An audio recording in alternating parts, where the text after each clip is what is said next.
வணக்கம். தமிழ்நாடு 360 செய்திகள். மயிலாடுதுறையில் மாற்றுத்திறனாளி மாணவர்களுக்கான மருத்துவ மதிப்பீட்டு முகாம்.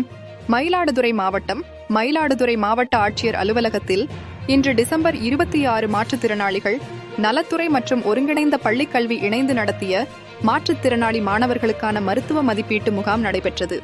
மாவட்ட ஆட்சியர் அலுவலகத்தில் நடைபெற்ற இம்முகாமை மாவட்ட ஆட்சியர் மகாபாரதி அவர்கள் குத்து விளக்கு ஏற்றி துவங்கி வைத்தார்.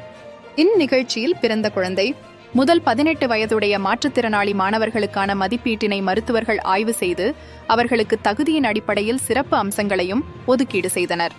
முகாமில் 150 மேற்பட்ட மாற்றுத்திறனாளிகள் கலந்து கொண்டு பயனடைந்தனர். இந்நிகழ்ச்சியில் அடையாள அட்டைகள் புதுப்பித்தல், புதிய அடையாள அட்டைகள் வழங்குதல், அரசின் சிறப்பு சலுகைகள் மற்றும் அதனை பயன்படுத்தும் முறைகளையும் எடுத்துரைக்கப்பட்டு செயல்படுத்தப்பட்டது.